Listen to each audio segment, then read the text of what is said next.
بسم الله الرحمن الرحيم ألهاكم التكاثر حتى زرتم المقابر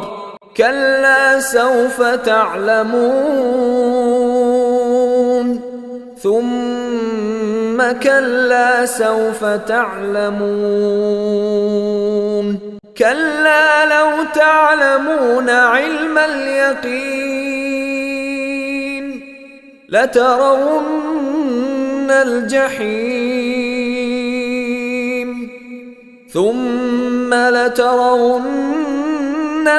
عين اليقين ثم لتسألن يومئذ عن النعيم